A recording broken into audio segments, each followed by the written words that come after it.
Welcome everybody to part 2 of the Zoom Seder controversy. Between you and me, I'm not sure, when I was preparing for this section, I'm not sure we'll finish in 2 parts, but we'll see. I'll try to move quickly. Last week we explained a little bit what happened. To begin with, some Moroccan rabbis issued, said it was permissible to do such a thing, and they got a whole bunch of backlash. And half of them immediately rescinded their ruling. We talked about how making a ruling is sort of an art.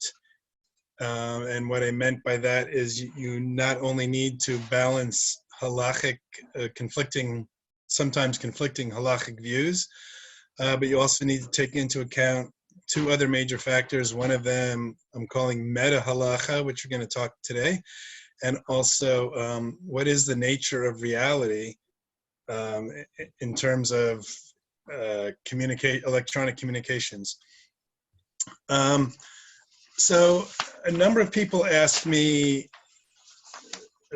and they were almost frustrated, that what I haven't addressed yet, is the question of, I talked a lot about electricity, but a number of them asked the same question, and a number of you asked the same question, and it was, well, what if I start a session before Yontif or before Shabbos and just let it run? What's wrong with that? So, so we're going to get to that today, or we're going to start off with that today, actually, or part of it, because we're not done with the halachic issues. There's 2 other, so the halachic issues we talked about, whether electricity was eish, whether it was fire, whether it was makabepatish, and that is completing the usefulness of an object, or bona, whether it's building, completing a circuit. It's also like similar to finishing an object. And also perhaps it was nolad, which is creating something new. So you have, I gave an example that you cannot blow up a balloon for the first time, because a balloon is useless until air first enters it. So when you blow up a balloon, the balloon is nolad. And one of the things we also talked about is what difference does it make?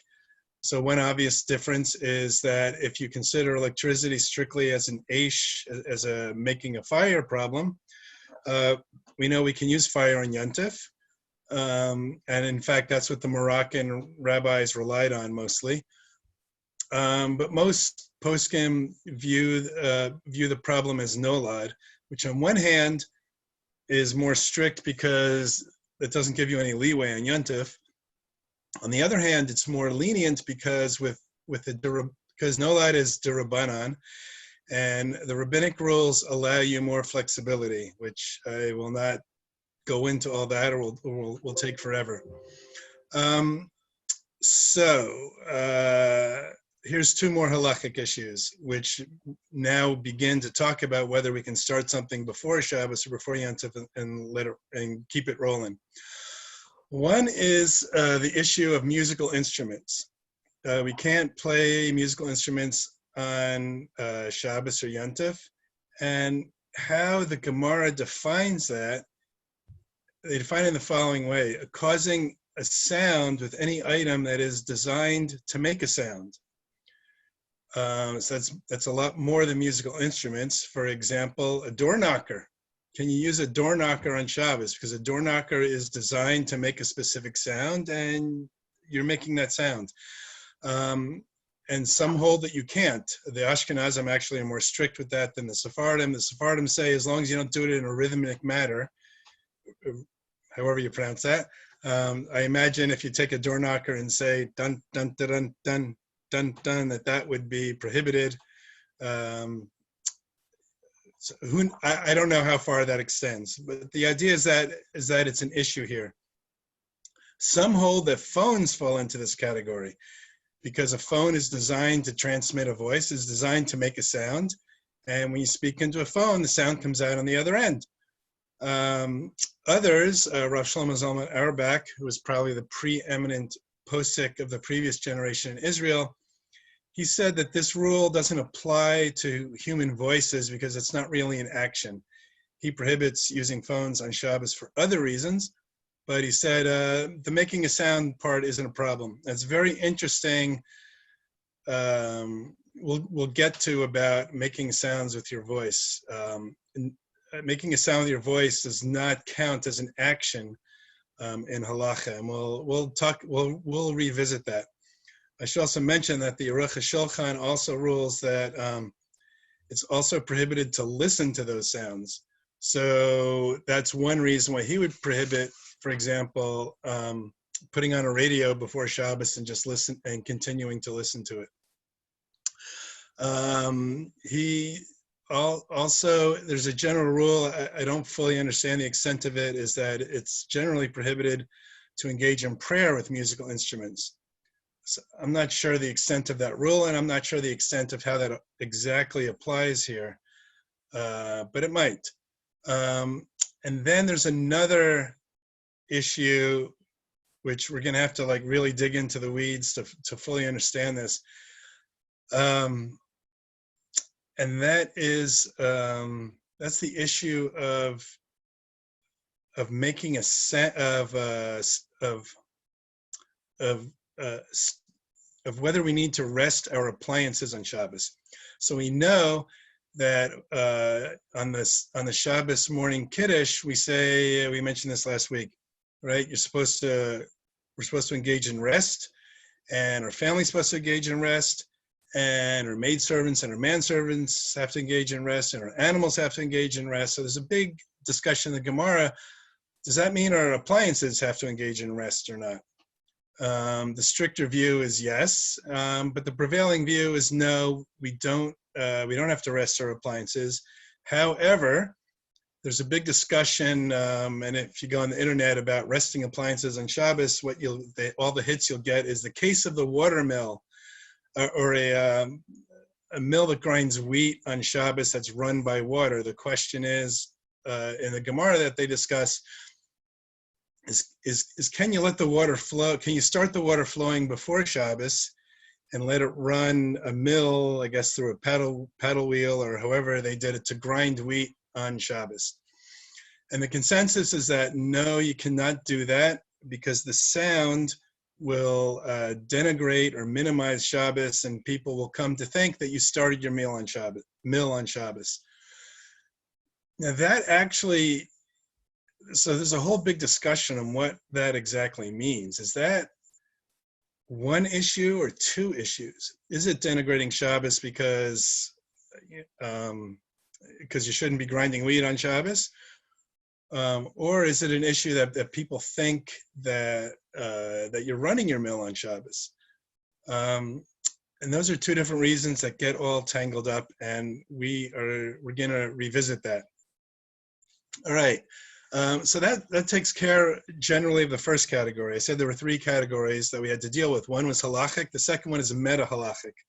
So we talked a little bit about some of the meta-halachic issues. For example, we said that can people be trusted to follow all the rules? If you give out certain exacting rules on how you can actually do such a thing, will people follow it?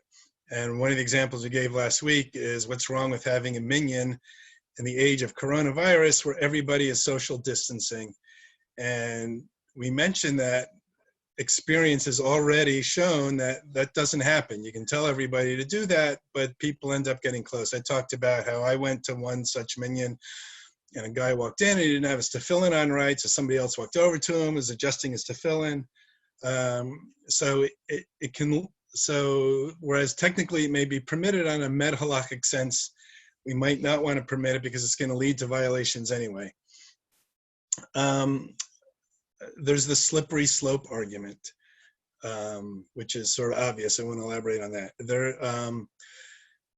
And then there's also a unity type argument. What happens when some of the population is doing something and others of the population are not? So we talked about, and that actually cuts both ways. So the Moroccan rabbis, since they held that electricity is fire and it can be used on Yom Tov, so they actually don't see anything wrong with turning on your dishwasher on Shabbat, on Yom Tov also. And they can turn their lights on and off on Shabbos, this Moroccan group. So the question is, what does that do to the unity, to Klal Yisrael? I gave a different example of last week of in the 1950s, there was a big problem in New York City because some people, some major, very religious groups held that Shabbos started a lot later than the rest of the Orthodox groups in Israel. So you had in New York City. So you had a situation where people were walking back from Shabbos services from Mariv, and it was totally dark out, and you had other groups driving with their headlights on to make it to Mincha at the same time. And that created terrible disunity. Now, how they solved that is they had to, it took a lot of nuance to solve that. Because first of all, neither side wanted to say that the other side was incorrect. In fact, the people driving to shul when it was pitch black out were following the Shulchan Aruch. There's a general consensus now that we don't follow the Shulchan Aruch on that, but they did. How can you criticize a group for following the Shulchan Aruch? So they had this big meeting in New York, the Aguda, Rav Moshe Feinstein, and some of the leaders of the Hasidic groups, and they said, look, so I guess the analogy is eating rice on Pesach, right? So in Israel, you have some groups say you can't, some groups say you can, and nobody, here's the key, nobody says that the other group is wrong. They just say, you follow your minhag, we'll follow our minhag, and that's a case where it doesn't affect unity. Here, with the driving to shul, when it was pitch black out, they thought that that was a really bad look for having the Hasidim in their black hats and their payas driving to shul when it's pitch black out on a Friday night. But they didn't want to say that they were doing is wrong. So what they did is they had a meeting. They said, look, you bring in Shabbos whenever you want. Anybody can bring in Shabbos whenever they want, according to their minhag, but please don't do it in public. Don't hold by the later view in public, so that the public doesn't see Hasidic Jews driving to shul on Friday night when it's dark out. And for the most part, that's how it went. That was a satisfactory thing. The larger point here is that unity and what it looks like to everybody else is a major factor. And that, I think, my understanding is that's how the Moroccan Jews who hold that electricity is fine in Yom Tov also act in Israel. That inside their houses, they use electricity or do whatever they do, but outside their houses, they don't, because it's a bad look. It's interesting with the kitnios and the rice on Pesach question. There have been some movements among some Ashkenazim to now be lenient on that in Israel. Why do I bring all this up? So what's very interesting is most of the criticism of the Seder Zoom, of doing a Seder by Zoom, was not based on strict halachic grounds. They argued the argument that, look, it's a yontif, it's the Rabbanan, and we're starting it before yontif, the Zoom session. So that was a little bit hard to attack on pure halachic grounds, and it was mostly attacked on meta-halachic grounds. There was one halachic ground that I do want to talk about in this, because it encompasses both halachic and meta-halachic grounds. This gets a little bit complicated. We're going to dig into the weeds, but let's see what we can do. All right. So I think it was in the late 50s or early 60s, Rav Moshe Feinstein was asked about using timers on appliances. And what he ruled was that timers should not be used. However, he said with lights, timer on your lights is okay, because everybody knows that if the lights go on, that you're probably using a timer. So let's go back to the mill question. One of the reasons we just mentioned that running the mill on Shabbos that's driven by water, one of the reasons used was that people are going to come to think that you started your mill, that you're grinding wheat on Shabbos. So Rav Moshe Feinstein used that used that reason, and he said, since everybody puts timers on their lights, fine, you can put a timer on your lights, but no more, nothing else. So, for example, and for certain things, there's a pretty much of a consensus for that. We don't. Nobody allows putting on a radio or TV on a timer so you can watch it during Shabbos. Everybody agrees with that. What about a laundry machine? So I Googled it today, and I found a page on Esha Torah that talked about, could you put a laundry machine on a timer?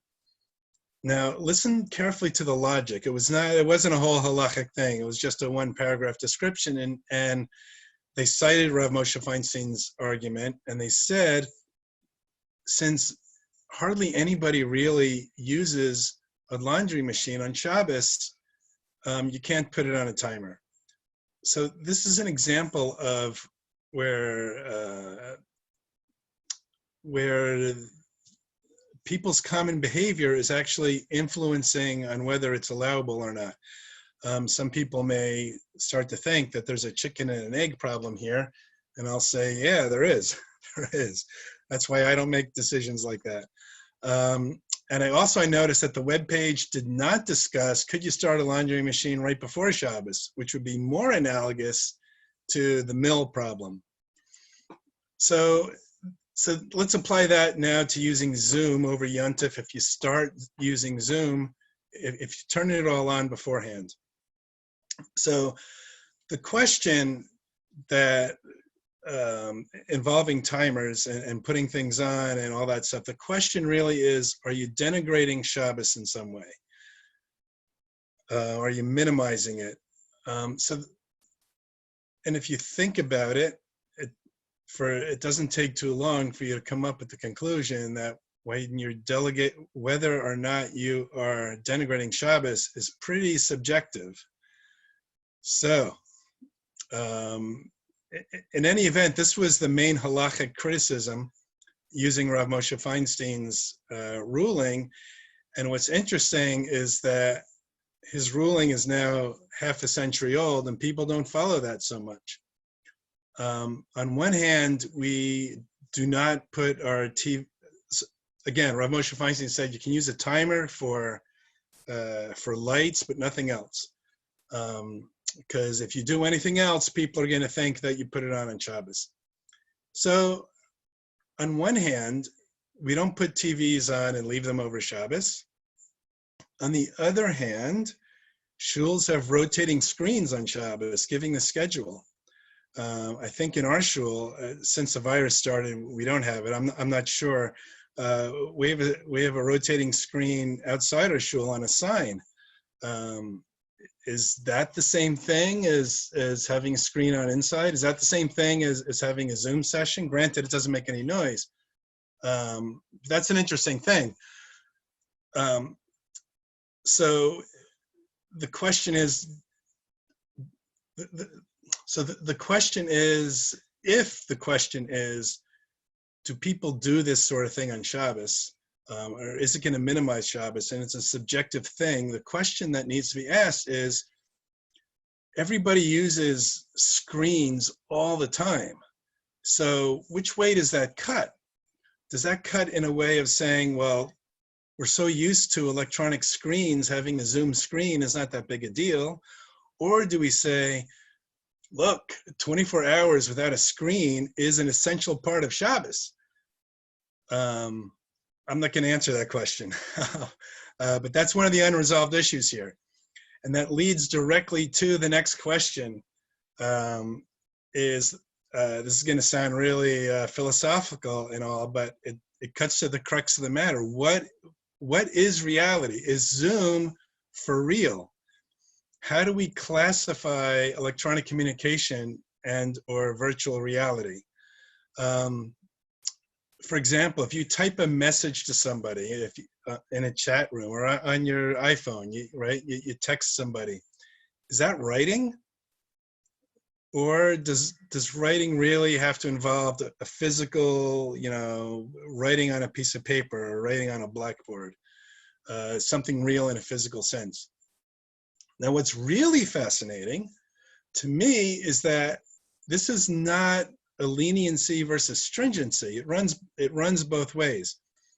So, for example, if images count as reality, then if I do a share screen page right now of a siddur, and then I take it away, did I just erase the name of Hashem, which you're not allowed to do? I don't know the answer to that question. And this came up again a month before Pesach in the issue of listening to the Megillah over the phone or with a Zoom question. One of the preeminent, or maybe the most preeminent posek of our day is Rav Hershel Schachter, and he permitted, because it was an extenuating circumstance, he permitted listening to the Megillah over the phone or over Zoom just this past Purim, when there were already, among some communities, I guess in New York, I don't know, prohibitions of large crowds. But he was quick to point out, or others were quick to point out, that A, it wasn't a yontif, so putting on the Zoom was fine, and B, that listening to the Megillah is a mitzvah which made it important, but it was a mitzvah d'Rabbanan, which allowed some flexibility. So why are all those extra factors important? The Gemara talks about the case of blowing a shofar when you're in a well or in a cistern. It says you can't do that because you don't know if you're hearing the shofar directly or hearing the echo of it. And it's very clear there that if you hear the echo of a shofar, you have not heard the shofar. How does that apply here? I don't know. I don't know. It's an extra factor. I guess, again, it plays into this idea of what is reality. Do you need to hear the actual sound? Or if you hear like a sound that is such an exact replication of the sound, have you heard it? And again, I'll just say, so it cuts both ways, whether you're being strict or not. So Rav Hershel Schachter said in this case, it wasn't a yontif, it was a mitzvah, but it was a mitzvah d'Rabbanan, and there were exigent circumstances, and for this year only, you could listen to the Megillah by the phone or by Zoom. And whereas he said it, a number of other people said that was incorrect. You couldn't do that. He also stressed that those parts of the service that required a minyan, you couldn't count as a minyan. So here's a thing. So for those who argue that a voice doesn't count, what implication does that have in terms of using Alexa on Yontif for Shabbos? If your voice doesn't count, I'm not going to answer that either. He also permitted, Rav Schachter permitted in certain cases, I won't go into all the, I don't know what all the exigencies are, but if it was really important, and I don't know how we define that, in certain cases, starting a phone call before the Seder and continuing it. But he said that using Zoom was not permitted because you're sending images over the screen, and creating an image is a subcategory of writing, and you can't do writing on Shabbos. So again, this is a great example of his view of reality. If he's accepting some of what Zoom is as reality. So his realism view would permit a phone call. Yes, you're hearing the voice, but he's prohibiting a Zoom because yes, you're creating an image. But even according to Rav Schachter, there are limits to how far this reality goes. You can't count in a minyan. He also ruled that you can't make a blessing over the new fruit trees in Nisan because it's possible that you're not actually seeing the tree, and in cases of doubt, you don't make a bracha in cases of doubt. He also had to answer questions. Can you say amen to a bracha that comes over Zoom? I don't remember what his answer was. So, in summary, if you break down the questions that divide between these various positions, it's not that you have like a liberal wing and a conservative wing. You don't have like your typical divide of people saying everything's asur and people saying everything's mutter.